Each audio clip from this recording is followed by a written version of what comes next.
Hi! Feel good with ఆర్ఎస్‌కు స్వాగతం. ఈరోజు వ్లాగ్‌లో ఒక మంచి టెంపుల్‌తో పాటు ఒక మంచి లొకేషన్ కూడా ఉంటుంది. వ్లాగ్ అయితే చివరి వరకు చూడండి. మనం ఇప్పుడు సాటర్‌డే కావడంతో ఒక టెంపుల్‌కి వెళ్దామని బయలుదేరాము. ఇది తిరుపతి నుంచి ఒక 5 కిలోమీటర్స్ దూరంలో ఉంటుంది. ఇది రేణిగుంటకు వెళ్ళే వేలో అయితే వస్తుంది. అంటే సెట్టిపల్లి దగ్గర వస్తుంది. ఇప్పుడు ఇక్కడ వచ్చారు కదండీ! ఇంతకు ముందైతే ఇక్కడ రైల్వే క్రాసింగ్ అయితే ఉండేది. ఇప్పుడు అండర్ బ్రిడ్జ్ చేసేశారు. నేను ఫస్ట్ టైమ్ ఇదే ఇప్పుడు ఈ పక్కైతే రావడము. నేను ఫస్ట్ టైమే చూస్తున్నాను. మీకు రూట్ కొంచెం క్లియర్‌గా ఉంటుందని వీడియో అయితే కొంచెం క్లియర్‌గా షేర్ చేస్తున్నాను. ఇలా అండర్ బ్రిడ్జ్‌ని దాటుకోగానే మనము ఇలా నేరుగానే వెళ్లారంటే ఇక్కడ సిమెంట్ రోడ్ అయితే వస్తుంది. ఇంకా అక్కడి నుంచి స్ట్రెయిట్‌గా టెంపుల్‌కైతే వెళ్ళిపోవచ్చు. ఇప్పుడైతే రోడ్లవి బాగా వేసేస్తున్నారు. ఇబ్బంది లేదు. ఇంతకు ముందైతే చాలా కష్టం ఈ గుడికి చేరుకోవాలంటే. ఒకప్పుడైతే ఇక్కడ ఇన్ని హౌసెస్ కూడా ఉండేది కాదు. డైరెక్ట్‌గా లాస్ట్ నుంచి చూస్తే టెంపుల్ కనపడేది. ఇప్పుడు బాగా డెవలప్ అయిపోయింది. ఇప్పుడైతే మనము టెంపుల్‌కి చేరుకునేసాము. టెంపుల్ చేరుకోవడమే మంచి పాటలైతే పెట్టున్నారండి. Devotional songs. అందుకే నా ఎక్స్‌ప్రెషన్ అలా ఉంది. ఇంకా నెక్స్ట్ అయితే దర్శనానికి వెళ్దాము.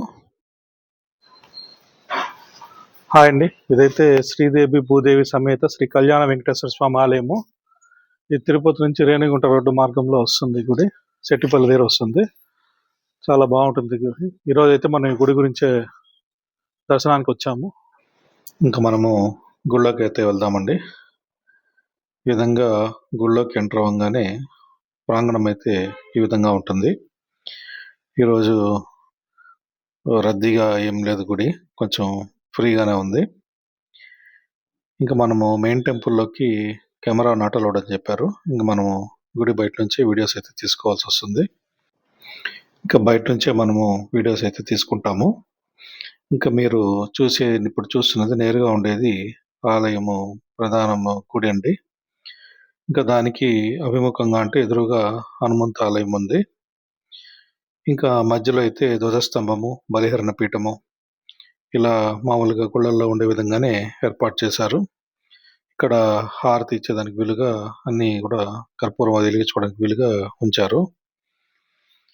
ఇక నెక్స్ట్ గుడి గురించి అంటే ఇంకా ప్రదక్షిణ మార్గంలో మనం వెళ్ళేటప్పుడు కొన్ని విషయాలైతే చూడొచ్చు.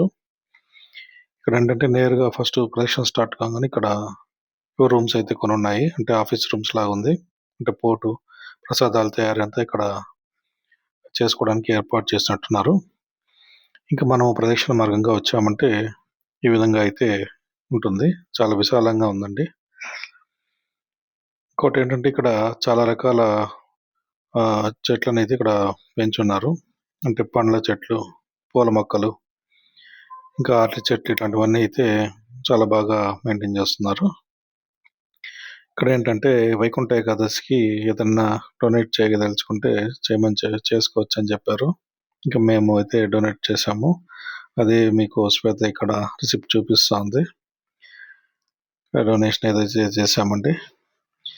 ఇంకేంటంటే ఈ ప్రదక్షిణ మార్గంలో ఒక మంటపం కూడా ఏర్పాటు చేస్తున్నారు ఇక్కడ ప్రత్యేకంగా. అంటే ఏదన్నా ప్రోగ్రామ్స్ అదే స్వామివారికి ఏదైనా సేవలు ఏదైనా చేసేట్టుగా ఉంటే ఇక్కడ చేసేట్టున్నారు. ఉయ్యాల కూడా లోపల ఉందండి. ఊంజల్ సేవ లాంటి వాళ్ళు ఇక్కడ చేసేట్టున్నారు. చూడటానికి చాలా బాగుంది. ఇంకా ఇక్కడ పండగ, శనివారాలు ఇట్లా ప్రత్యేకమైన దినాలైతే రద్దీ కొంచెం బాగుంటుంది. ఇంకా చెప్పాం కదండీ పండ్ల తోటని. ఇక్కడ సీతాఫలం చూడండి. డిఫరెంట్‌గా ఆకులేం లేకపోయినా పండు మాత్రమే ఉంది. ఇంకా మేమైతే ఇంకా ఏమేమి చెట్లున్నాయని ఇంకా చూస్తూ ఉన్నాము ప్రదక్షిణ చేస్తూ. చెట్లయితే చాలా బాగున్నాయి. క్లైమేట్ కూడా ఆ రోజు వర్షము పడే మాదిరి ఉన్నింది. కొంచెం మబ్బుగా ఉన్నింది. అందువల్ల కొంచెం టైమ్ స్పెండ్ చేయడానికి కూడా చాలా బాగుంది. ఇంకా ఉపాలయాలనేవి ఇక్కడ ఏందంటే ఇక్కడ ఒక స్వామున్నారు. మరి మా పేరు తెలీదు. ఇంకా ఆ పక్కొచ్చి ఆళ్వార్లు అంటారు కదండీ! వాళ్ళందరినీ కలిపి ఒక మండపంలాగా పెట్టారు. ఇంకా ఈ గుడిలో ఏంటంటే ఎవరికన్నా ఇంక ప్రశాంతంగా రద్దీ లేకుండా దేవుడిని దర్శనం చేసుకొని కొంతసేపు గుడిలో గడపాలనుకునే వాళ్ళకి, ఇంకా పారాయణం లాంటివి చేయాలనుకునే వాళ్ళకి, జపం చేసుకోవాలనుకునే వాళ్ళకైతే ఈ టెంపుల్ అయితే కరెక్ట్‌గా ఉంటుందండి. ఎంత ప్రశాంతంగా ఉందంటే అసలు డిస్టర్బెన్స్ అనేది లేదు. హ్యాపీగా మనము కొంతసేపు భగవంతుని చింతనతో ఉండాలంటే ఇలాంటి టెంపుల్స్ అయితే చాలా బాగుంటుందనుకుంటాను. ఇదైతే సపోటా చెట్టు. ఇంకా ఇక్కడైతే 2 బోట్లనేది ఏర్పాటు చేశారు. ఈ బోట్‌లో అయితే ఏ వారము, ఏ పూజలు, ఏ నైవేద్యాలనేది ఇంకో బోట్‌లో వచ్చి టైమింగ్స్ అవి పెట్టున్నారండి. అంటే భక్తుల కోసము. మీకు చెప్పాను కదండీ! మంచి లొకేషన్ అయితే ఒకటి షేర్ చేసుకుంటానని.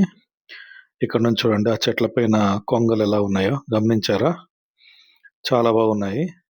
ఇదైతే సెట్టిపల్లి చెరువు అంటారు దీన్ని.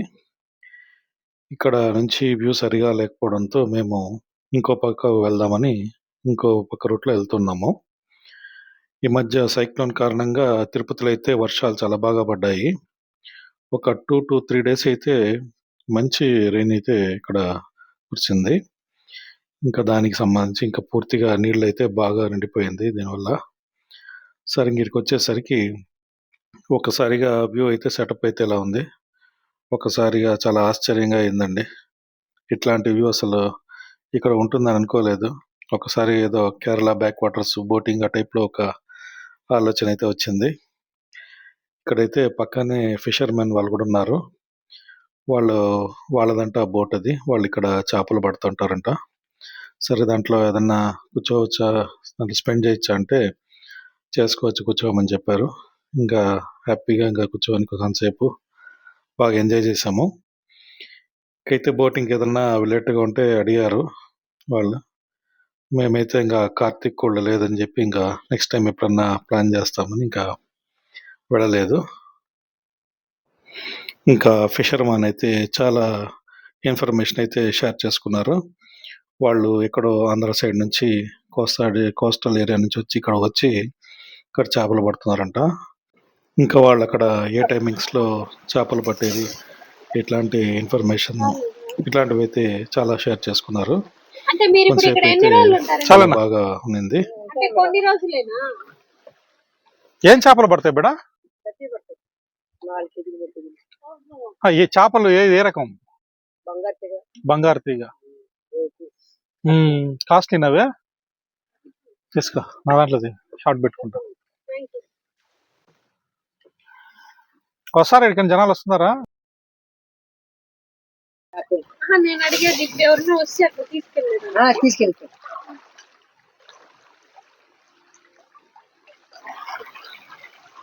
మన దగ్గర గుడికి వచ్చే జనం 20 మంది వచ్చేలే. 20 మంది ఫ్యామిలీ.